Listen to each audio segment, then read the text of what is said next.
All right, Lamar Entertainment, and as you can see, I'm in the shadows, which is fitting because we deal with the uncomfortable, or the I guess you could say the scary aspects of entertainment.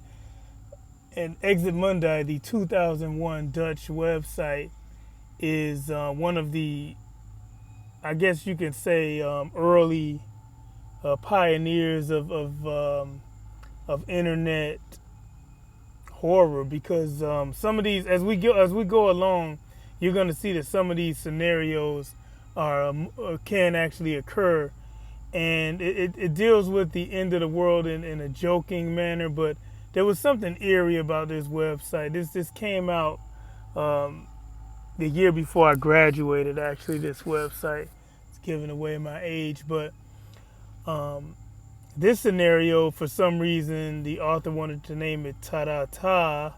And as you know, we're going over this website. We're going to cover all these scenarios, but I'm going to go with the least likely to the most likely. And I've classified all the religious end of the world phenomena to be, or stories to be least likely. So this is dealing with the Quran's version of the end of days, and again, it is entitled Ta Da Ta. For what reason, I don't know, but um, like all the other religious end of the world scenarios, I have to, even though this is a major world religion, I have to classify it alongside all the others because these scenarios have been debunked by science. You know, we know that the science has superseded and debunked a lot of the statements that all the major religions have said. So, with that out of the way, let's get into this. Okay, over the last few days, we've had earthquakes and wars and many freakish natural phenomena. But that's nothing, really. When you hear the trumpet sound, better say goodbye. Allah is about to wrap up the universe He created. Oh, that good old Quran story about the end of days. The end of times, as outlined in Muslim writings, is one of the very finest religious apocalyptic scenarios around. Rich in detail, vivid, and far reaching in religious implications. No wonder so many Muslims are deeply convinced Judgment Day, Qiyamah, in Quran terminology, will come about one day. So here's what will happen. The Quran discerns minor and major omens predicting the end of days. Many of the minor omens, there are about 72 signs in total, are already here for everyone to be seen. Men will behave more like women, and women will imitate men. Men will dress in silk. Children will be disobedient, and youngsters will be um, role models. People who used to be shepherds will build tall buildings. And there's more. Many will engage in dangerous sports. Divorces will be a daily occurrence, and people will favor their friends over their families. Yeah, that's true. A lot of us, I've met so many people in my life that are more close to friends than they are to family members. You know, cousins. Their friends are closer to them than their cousins, and even in some cases their siblings. That's pretty interesting to make a statement like that. Liquor will be consumed, and religious leaders will make worldly profits, while intellectuals rather engage in science than in the study of religion.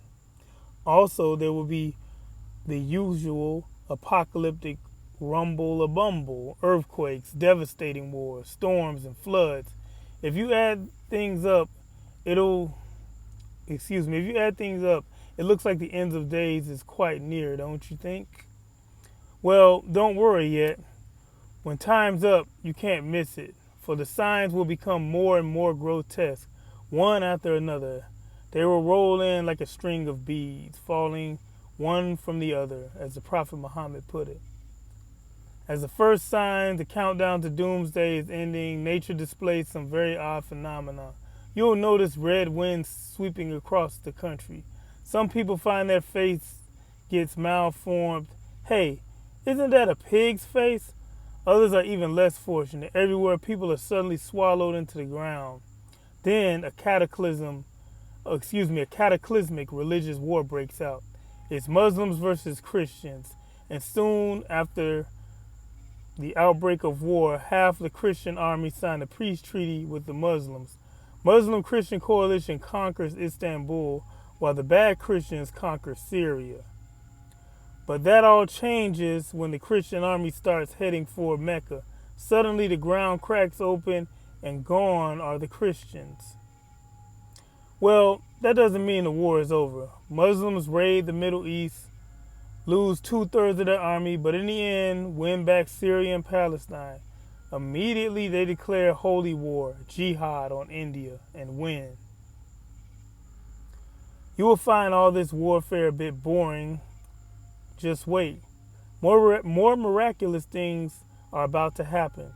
As peace settles down in the Muslim empire that by now stretches from the Middle East deeply into Asia, the world is plagued by a severe drought that lasts 3 years. After that, suddenly, a very creepy character shows up. Al-Dajjal is his name. He is actually, let me see if this is a copyist error. He actually is the Muslim Antichrist. Well-educated Muslims will instantly recognize the guy. He is short, red-faced, has hair that sticks up, and is blind at the right eye. False prophet inspires vast amounts of followers. Anyhow, 70,000 heavily armed believers join the bad guy. Gladly, in the meantime, another chap comes to power, Al-Mahdi. Now, Al-Mahdi is there to keep the balance between good and bad.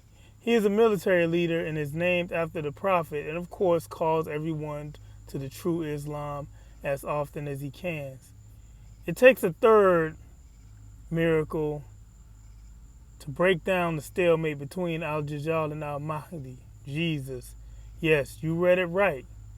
When the world is about to end, Muslims too expect Jesus, Isa in the Quran, to return from heaven.